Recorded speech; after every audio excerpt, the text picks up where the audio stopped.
Top 1. The Gorman Dogfight. In October 1948, over the quiet city of Fargo, North Dakota, a young Air National Guard pilot named George F. Gorman engaged in what would later be described as one of the most surreal dogfights in American aviation history.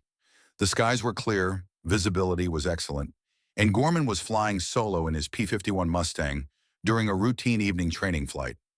But what began as a standard patrol would soon become a classified incident involving a mysterious, glowing object that defied the known laws of flight. For 27 minutes, the pilot found himself locked in a high-speed aerial chase, not with another aircraft, but with something that should not have been there at all.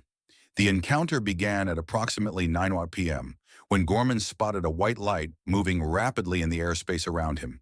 He radioed the Fargo control tower to confirm the object's identity, assuming it to be a civilian aircraft. But ground control confirmed that no other aircraft were registered in that airspace, except for a Piper Cub he had already visual contact with. Intrigued, Gorman decided to intercept the unidentified object. As he drew closer, the light suddenly changed behavior. It began executing tight turns, rapid ascents, and complete reversals of direction, movements far beyond the capabilities of any known aircraft at the time. Gorman pushed his Mustang to full throttle, diving and climbing in sharp pursuit, but the object easily outmaneuvered him. He described it as a ball of light about 6 to 8 inches in diameter, emitting no sound, no exhaust, and showing no structural body. It moved with intelligence, reacting to his maneuvers in real time, at one point charging directly at his aircraft before veering off at the last moment. Ground observers from the control tower and the crew of the Piper Cub confirmed visual contact with the same object. The control tower also noted the strange object appearing on radar, though inconsistently, as if it was flickering in and out of detection. Gorman later reported that every attempt to match its speed and trajectory was futile. The object demonstrated acceleration and deceleration unlike anything within human engineering. Even more baffling, after nearly half an hour of pursuit, it simply disappeared into the night sky. Following the incident, Gorman submitted a formal report to the Air Force. Within hours, military investigators arrived and began questioning all witnesses. His aircraft was examined for radiation exposure. The Air Force eventually classified the event as unexplained, though internal memos suggested discomfort with the term. In later years, the event was cataloged by Project Blue Book, the Air Force's secret UFO investigation program, as one of its most credible and disturbing early cases. Yet even within those files, crucial details were redacted, including full radar records and post-flight analyses. The official explanation released to the public dismissed the object as a possible weather balloon or an optical illusion caused by temperature inversion, despite contradictory testimony from trained military personnel and experienced air traffic controllers. Gorman himself rejected these explanations, insisting until his death that what he encountered was under intelligent control and beyond the technological capabilities of any known force in 1948. The question that has haunted aviation circles for decades remains unanswered. If what Gorman faced was not a machine of human design, then what kind of intelligence was testing our pilots in the skies that night? Top 2. The Mantell Incident. On January 7, 1948, just 4 months after the Gorman encounter, a far more tragic event unfolded in the skies above Kentucky. Captain Thomas F. Mantell, a decorated World War II pilot and member of the Kentucky Air National Guard, lost his life while pursuing what was officially labeled an unidentified flying object. The incident occurred in broad daylight and was witnessed by hundreds on the ground, recorded by multiple military installations, and triggered an emergency response from the United States Air Force. What started as a high-speed chase in the upper atmosphere ended in catastrophe, and in a cloud of unanswered questions that still linger today. That afternoon, Fort Knox and Godman Army Airfield began receiving urgent reports of a strange metallic object hovering in the skies near the base. Described by observers as enormous, silver, and glowing, the object appeared stationary at high altitude, yet too defined to be mistaken for a star or weather balloon. It was spotted over Maysville, Owensboro, and Elizabethtown, moving slowly against the wind. Personnel at Godman Field visually confirmed the object hovering at about 20,000 feet. Mantell, flying a P-51 Mustang with three other pilots, was redirected toward the object while returning from a training mission. As they approached, two of the pilots broke off due to low oxygen and fuel levels. Mantell, however, continued the pursuit alone, climbing higher and higher in search of the object that seemed to retreat as he approached. At 3:15 p.m., his last transmission was received. He stated, "It appears metallic and is tremendous in size. I'm trying to get closer." Minutes later, radio contact was lost. Mantell's Mustang was later found wrecked on a farm near Franklin, Kentucky. His body was still strapped into the seat. There were no signs of collision, enemy engagement, or structural failure. The plane had simply spiraled out of the sky, as if his systems had failed mid-flight, or he had passed out from hypoxia. But the cause of that climb and what he saw up there remained subject to growing speculation. The incident caused panic in military and public circles. Newspapers ran front-page stories calling it a sky chase with death, and many speculated that Mantell had died confronting something beyond our world. The Air Force quickly stepped in with an official explanation. Mantell had mistaken a skyhook weather balloon for a UFO, chased it too high, and blacked out from lack of oxygen. However, this theory had immediate problems. At the time of the incident, skyhook balloon locations were classified, and no records indicated one was near the area. More importantly, skyhook balloons were not known to reflect light in a way that would make them tremendous in size or metallic at altitude. Compounding the mystery, radio operators at Godman Field insisted the object was visible for over an hour, maintaining position, changing altitude, then vanishing rapidly. Witnesses at the crash site described strange radiation readings near the wreckage, though these were never confirmed in official reports. Photographs taken by civilians were reportedly confiscated by military personnel shortly after the event, and some members of the radar team were reassigned within weeks. The Mantell incident would become the first widely publicized military UFO encounter to result in a pilot's death. It catalyzed the formation of Project Sign, the forerunner to Project Blue Book, and marked a shift in how seriously the government began treating such encounters. Yet decades later, declassified documents offer no consistent explanation, and discrepancies between eyewitness accounts and military statements remain stark. If Captain Mantell died chasing a weather balloon, then why were so many details of the incident sealed, altered, or erased from record? Top 3. The Tehran Encounter. In the early hours of September 19, 1976, residents across Tehran, Iran, were roused from sleep by a dazzling light hanging motionless in the sky. Panic spread quickly as hundreds called emergency lines, reporting a bright object that was too silent, too still, and too large to be a star or aircraft. The Iranian military, skeptical but alert, scrambled two Phantom F-4 jets from Cherokee Air Base to investigate.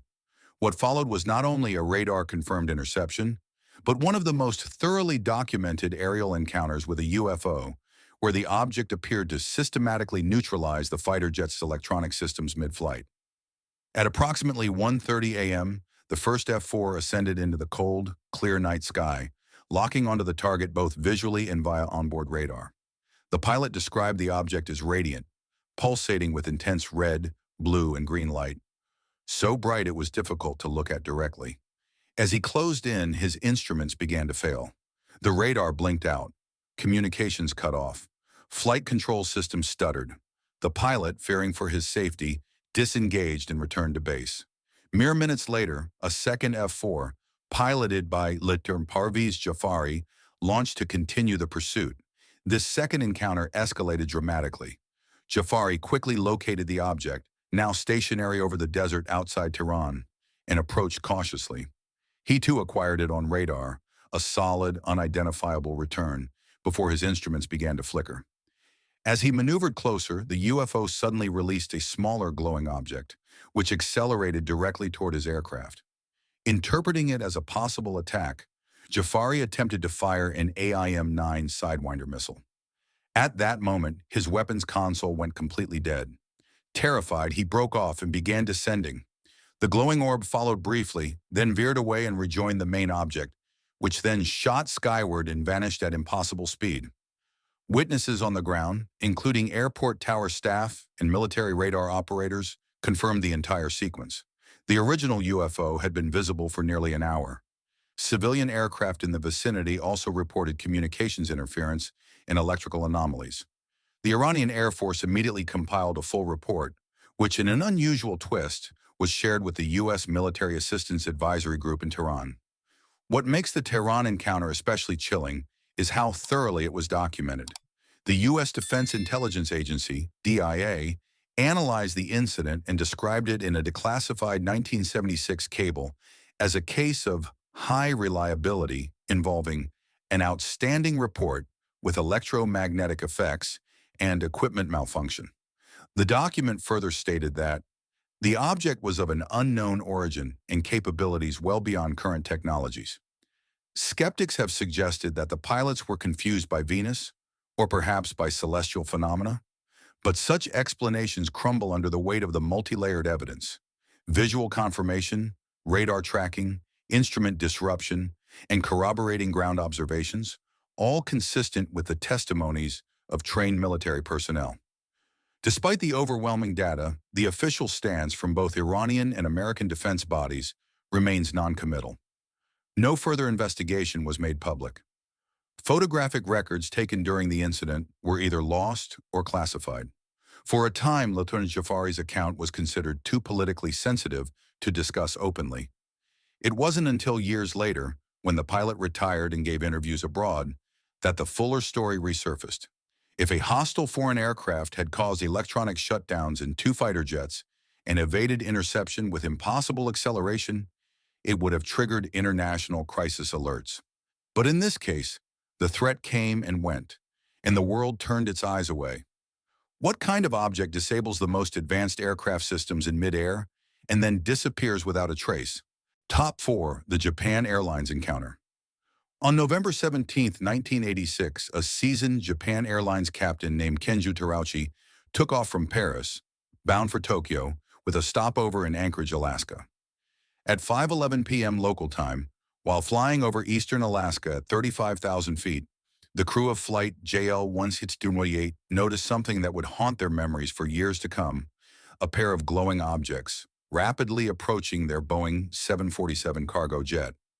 What began as a distant glimmer soon evolved into one of the most well-documented and perplexing UFO sightings ever recorded by a commercial flight crew. The objects were tracked by both airborne and ground radar, reported in real time, and investigated by multiple U.S. federal agencies. And yet, the full truth was never officially released. The encounter began with a strange set of lights directly ahead. Captain Terauchi, a former fighter pilot with over 10,000 hours of flight experience, initially assumed they were military aircraft. But within seconds, the lights repositioned themselves with uncanny precision. Not just near his jet, but flying alongside it in tight formation. He described the objects as being the size of large aircraft, yet without wings or fuselage. They emitted intense amber-colored light, pulsating like a heartbeat. The objects moved with coordinated intent, mirroring JL-1628's path, before suddenly shifting to the left and hovering for several minutes. Then, without warning, they vanished from sight. Moments later, however, something even more disturbing appeared: a massive, dark, walnut-shaped object. Terauchi estimated it to be several times larger than an aircraft carrier, hovering silently near his jet. Despite its enormous size, it made no sound, left no vapor trail, and seemed to blend into the night sky except when reflected against the moonlight. At this point, the crew radioed Anchorage Center, requesting assistance and rerouting. Controllers on the ground confirmed an unidentified target on radar, moving independently of JO-1628.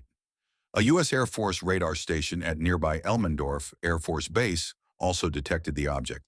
Despite this, no military interceptors were dispatched.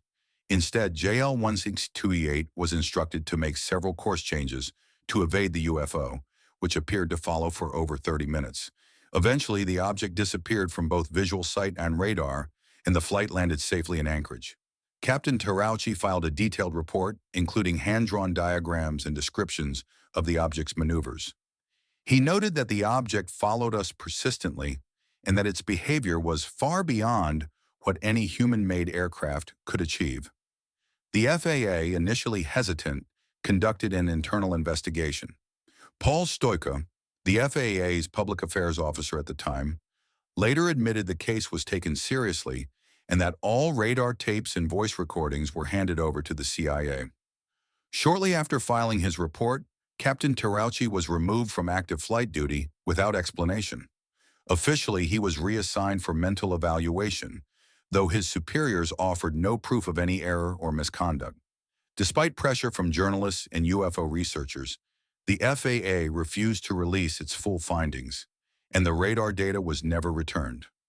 Skeptics have claimed Terauchi saw Venus or misidentified a reflection on the cockpit glass, but that fails to explain the radar confirmations or why trained air traffic controllers reported an unknown target in real time. No known aircraft, military or civilian, could have maintained visual presence alongside a 747 at 500 p.m. over restricted airspace without formal clearance or transponder signal. Even decades later, Captain Terauchi stood by his account, stating in interviews that what he saw was not from this planet. The case remains open in the archives of serious aviation anomalies and has been cited by multiple former FAA officials as the most credible civilian UFO encounter in American airspace. If it was simply a misidentification, why did military radar confirm it? And why was a decorated pilot silenced for telling the truth? Top 5. The Rendlesham Radar. Echo in the final days of December 1980, amidst freezing winds and a tense Cold War atmosphere, one of the most inexplicable UFO encounters in NATO history unfolded near the twin bases of RAF Bentwaters and RAF Woodbridge in Suffolk, England. These installations, leased to the United States Air Force, were highly secure, housing nuclear weapons and advanced radar tracking systems. On December 27th, personnel on night duty at the radar station noticed an unusual object entering restricted airspace.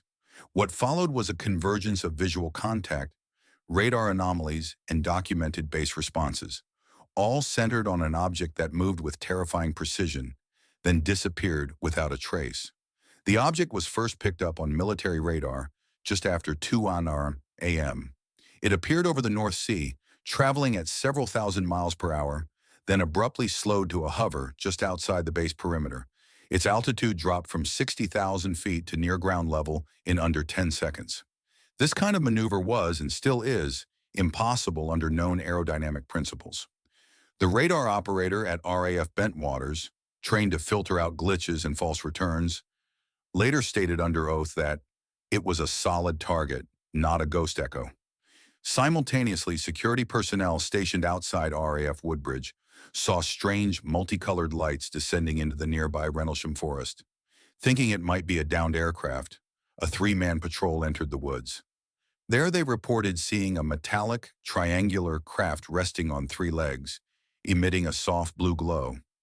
As they approached, it lifted silently into the air, weaving between trees with uncanny ease. Radio equipment malfunctioned, time perception was reportedly distorted, and one of the airmen later described a static field enveloping the area. Back at the radar station, the echoes returned, the object now directly above the forest. Controllers attempted to coordinate with nearby air traffic services, but no civilian or military flights were recorded in the vicinity. A second object was then picked up on radar, smaller and moving erratically, which split into multiple signatures before fading completely. The radar crew initiated standard response protocols, but no aircraft were deployed. The situation was labeled internal security anomaly and classified. What makes the Rendlesham case unique is not just the radar data or the visual reports, but the level of documentation that followed. Deputy Base Commander Lieutenant Colonel Charles Halt personally led a team into the forest the following night. He recorded real-time audio as the group observed strange lights beaming down from above, moving silently through the trees. Radiation readings taken at the landing site showed levels significantly higher than background. A full memorandum, known as the Halt Memo, was sent to the Ministry of Defense, detailing the encounter. Though the memo leaked years later, the British government maintained that the event posed no defense threat. When radar tapes from the night in question were requested, officials claimed they had been accidentally erased. Personnel who had witnessed the events were debriefed and instructed not to speak to the press. Some were reassigned shortly after. The United States Air Force denied having any official files on the incident, despite multiple FOIA requests later proving the opposite. Critics have dismissed the event as a misinterpreted lighthouse beam or bright stars distorted by atmospheric conditions. But such dismissals fall apart under scrutiny. Radar does not track lighthouse beams, and seasoned military personnel, trained in aircraft identification and threat response, do not mistake stars for flying, triangular metal craft that disrupt electronics and vanish on command. If what hovered over Rendlesham Forest that night was not a threat, why did military radar track it, senior officers document it, and both the U.S. and British governments bury it? Top 6. The USS Princeton Intercept. On November 14, 2004, off the coast of Southern California, a state-of-the-art Aegis-class cruiser, the USS Princeton, detected something that would soon challenge the very framework of modern military aviation. Operating as part of the USS Nimitz Carrier Strike Group during training exercises, the Princeton's radar operators began picking up fast-moving aerial objects over the Pacific Ocean.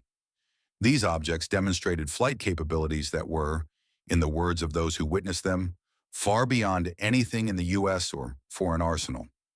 Within days, the incident would evolve into one of the most well-documented UFO encounters ever observed by the U.S. Navy. The situation began when radar technicians noticed blips appearing at 80,000 feet, then dropping to sea level in less than a second. These objects hovered just above the ocean surface before shooting back up and vanishing. At first, the radar operators assumed it was a software glitch. The systems were recalibrated, but the objects kept returning, with exact signatures, same patterns, and impossible velocities. Concerned, the Princeton's commander requested that FA-18 Super Hornets from the nearby USS Nimitz investigate. Two aircraft, piloted by Commander David Fravor and Lieutenant Commander Jim Slate, were directed toward the radar location approximately 100 miles southwest of San Diego. As they arrived at the coordinates, they observed an unusual disturbance on the ocean surface. The water was churning, as if something massive was submerged below, but there were no ships or submarines in the area. Then they saw it. Hovering 50 feet above the ocean was a small white oblong object, smooth, featureless, and shaped like a tic-tac mint. It had no wings, no rotors, no exhaust, and made no sound. When Fravor attempted to intercept, the object reacted immediately, accelerating away and disappearing from view. Within seconds, it reappeared on radar dozens of miles away, in under a minute. Fravor, a veteran pilot with over 3,500 flight hours, later described it as not behaving by the normal laws of physics. The object demonstrated instantaneous acceleration, perfect control, and awareness of the fighter jet's presence. Another FA-18, launched shortly after, managed to capture infrared footage of a similar object using a FLIR targeting pod. This footage, which would eventually be declassified by the Pentagon in 2017, showed a featureless object flying against strong headwinds with no visible means of propulsion. The object rotated mid-flight and then zipped off screen with stunning speed. No sonic boom, no afterburn, just silence and acceleration. What makes the Princeton incident uniquely disturbing is the multi-layered documentation. Radar data, pilot visual confirmation, and FLIR footage all correlate. The event was logged, debriefed, and submitted to the chain of command.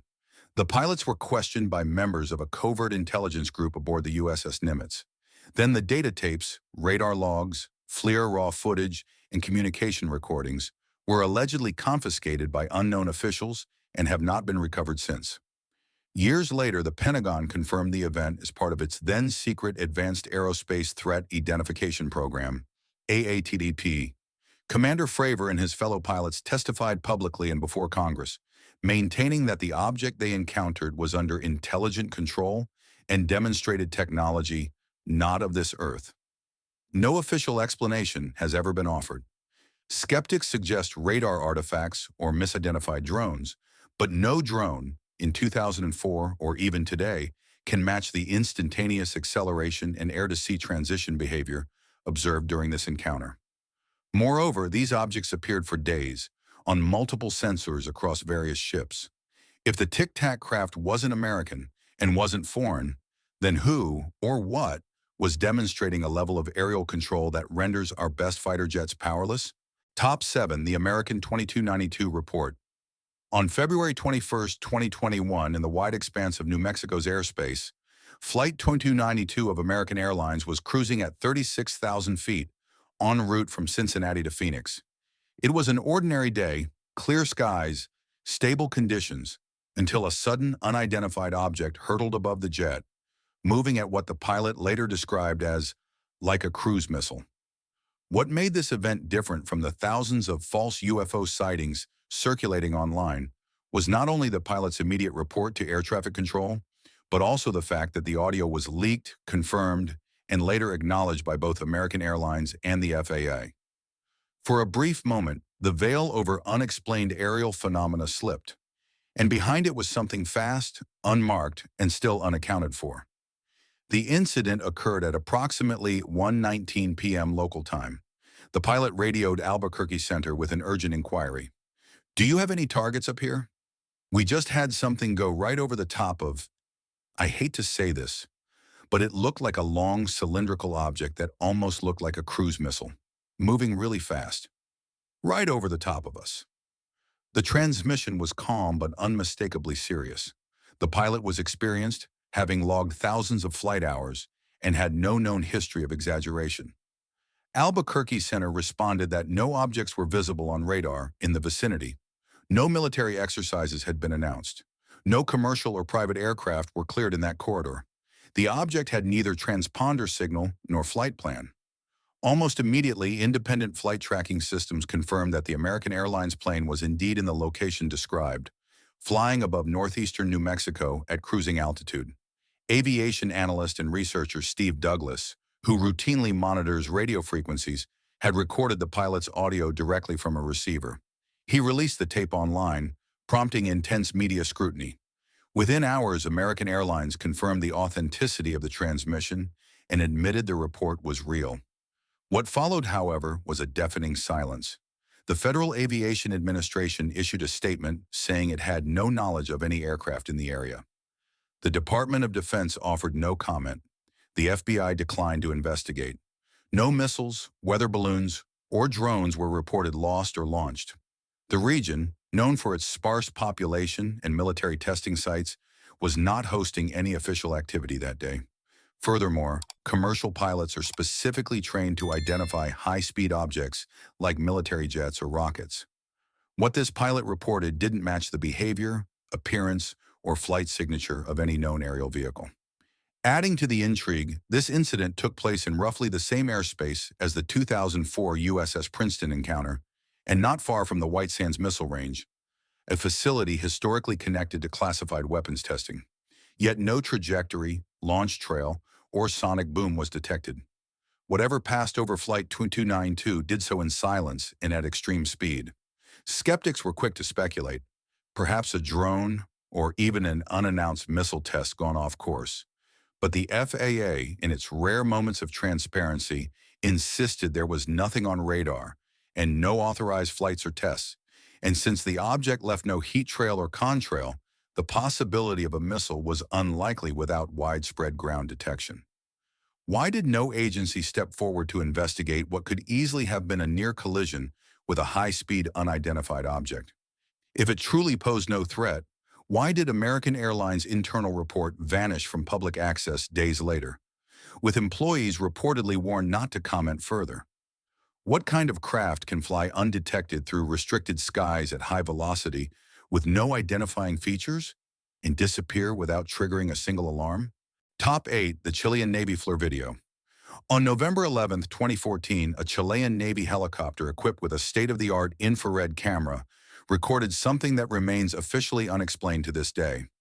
The aircraft, a twin-engine Airbus Cougar AS-532, was flying a routine daytime patrol along the Pacific coast west of Santiago. At 4,500 feet altitude under calm skies, the crew spotted a strange object flying parallel to their position. For over 9 minutes, the helicopter's FLIR, forward-looking infrared, camera tracked the object, capturing high-resolution thermal footage that would later baffle aerospace analysts, military officials, and independent scientists alike.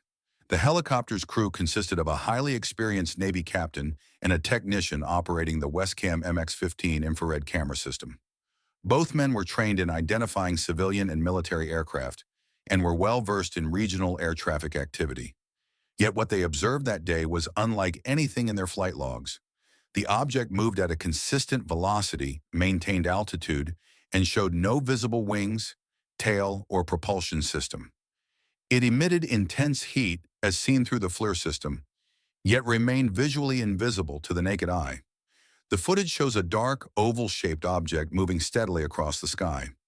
Twice during the encounter, the object appears to release a trail of hot material, possibly gas or some form of energy, that disperses and then vanishes. These discharges are visible only through infrared, not invisible light. The helicopter's radar failed to detect the object, and it did not respond to radio calls. Santiago's air traffic control reported no known aircraft in the area, civilian or military. What sets this case apart from countless blurry anecdotal sightings is that the Chilean government took the report seriously and made it public. The Comité de Estudios de Fenómenos Aéreos Anómalos, CFAE, Chile's official UAP investigation body under the General Directorate of Civil Aviation, conducted a full inquiry. The footage was analyzed by military technicians, astrophysicists, and radar experts. Every conventional explanation was explored: drones, weather balloons, distant aircraft, space debris, or birds, none of which matched the heat signature, movement, or behavior of the object. Aviation experts concluded that the object was emitting a controlled energy source not consistent with any known propulsion system. Its ability to remain invisible in visible light while still producing a strong thermal footprint suggested an advanced cloaking technology or a property unknown to current science. The footage was not leaked by whistleblowers or private citizens.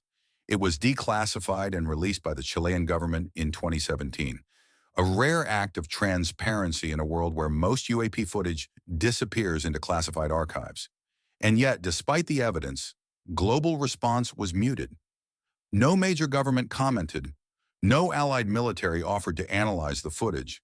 Media coverage remained minimal outside UAP research communities. CFAA stated publicly that the object remains unidentified.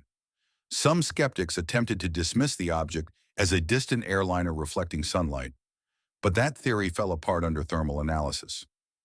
Others suggested secret military aircraft, but no flight logs or transponder data supported such a presence. The object's maneuverability, heat discharge, and radar invisibility placed it firmly outside the realm of any known drone or surveillance platform. If the Chilean Navy captured 9 minutes of undeniable footage showing an unregistered, heat-emitting, invisible object discharging energy over open airspace, why did the world look away?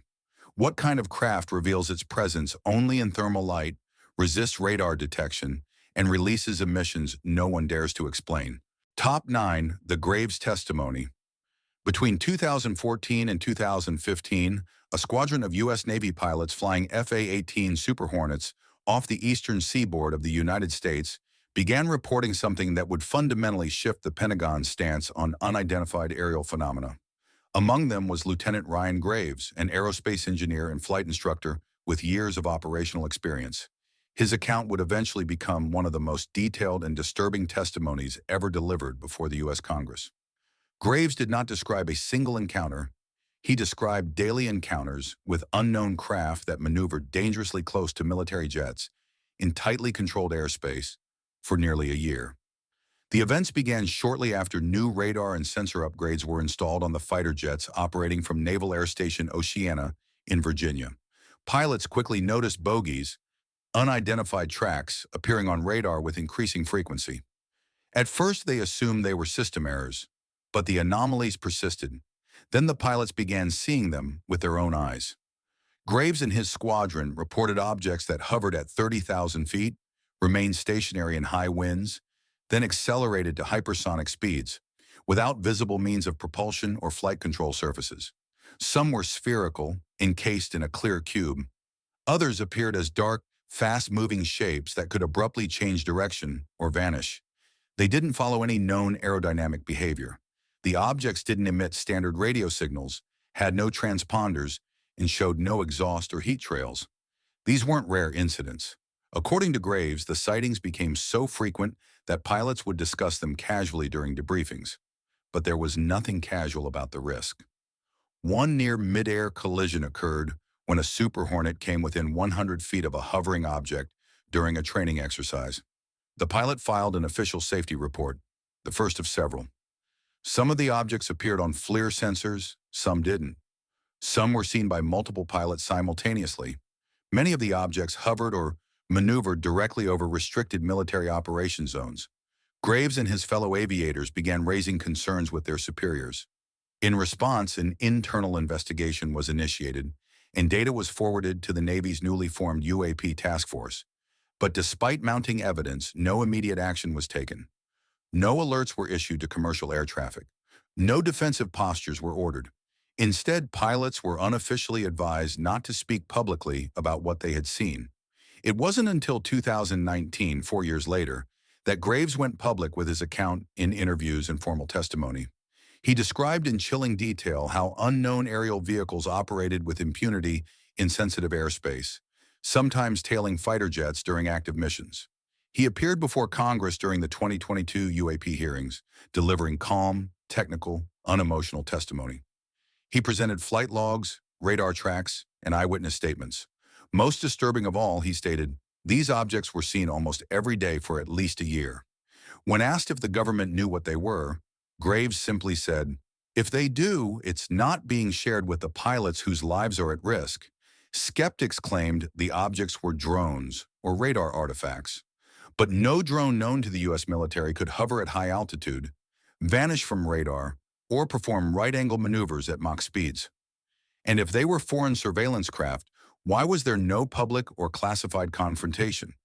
Why were they allowed to shadow military jets during live-fire training? If multiple Navy pilots witnessed unknown aircraft over U.S. territory daily, why was nothing done? And if these craft were not human-made, who or what was testing the edge of our airspace with such audacity and control? Top 10. The Valentich Disappearance. On the evening of October 21, 1978, 20-year-old Australian pilot Frederick Valentich took off from Moorabbin Airport near Melbourne in a rented Cessna 182L aircraft. His destination was King Island, a remote stretch of land south of the Australian mainland. The flight was expected to take just over an hour. Weather conditions were calm, his aircraft was cleared, and Valentich was considered a competent, if still young, aviator with over 150 flight hours. What happened over the Bass Strait that night would become one of the most chilling, unsolved aviation cases ever recorded, and one of the few UFO encounters where the final words of the pilot were captured in real time. At 7:06 p.m., while flying at an altitude of 4,500 feet, Valentich contacted Melbourne Flight Service. His voice was calm, but his message was unexpected. Is there any known traffic below 5,000? The controller replied no. Valentich responded, seems to be a large aircraft below 5,000. For the next 6 minutes, Valentich provided a live description of the strange object. He stated it was approaching from the east, had a long shape, a metallic surface, and 4 bright lights. At one point, he added, it seems to be playing some sort of game. He's flying over me 2, 3 times at speeds I cannot identify. As the minutes passed, his tone shifted from curious to unnerved. He reported engine interference and said, it's not an aircraft, it is hovering, and it's not an aircraft. Then, 17 seconds of loud metallic scraping noises filled the radio channel, and the transmission cut out completely. Valentich never responded again. An extensive air and sea search was launched immediately. No wreckage, oil slick, or body was ever found. The Cessna vanished entirely. The official investigation by the Australian Department of Transport yielded no definitive conclusion. The final report simply stated, cause of disappearance unknown. What made this case so disturbing was the recorded audio, a pilot clearly encountering something he could not comprehend, escalating in confusion and fear, then going silent in the middle of a mechanical noise that has never been identified. The transcript was leaked to the public months later, sparking a media frenzy and worldwide speculation. Valentich's family, particularly his father, insisted he had long believed in the existence of UFOs and may have been targeted. Skeptics proposed that he became disoriented and flew upside down, mistaking reflections for lights, eventually crashing into the sea. But this theory failed to explain the radio transmission. How could he calmly describe a craft hovering above him while inverted? In 2012, nearly 35 years later, previously classified documents from the Australian Department of Defense were released under Freedom of Information. These included dozens of other UFO reports made that same week, including sightings of a fast-moving green light in the same region, seen by multiple ground witnesses just minutes after Valentich disappeared. Still, no official cause was ever determined. No body was ever recovered. No wreckage ever surfaced. A young pilot speaking directly to air traffic control, describing a physical object in the sky, then vanishing entirely, as though swallowed by something beyond our understanding. If Valentich hallucinated the entire encounter, why was it so coherent, so detailed, and so consistent with other reports made that night? And if he didn't, what exactly was hovering above the Bass Strait, waiting in the night sky for a lone pilot flying into silence? Across the last several decades, these encounters form a pattern far more troubling than isolated anomalies.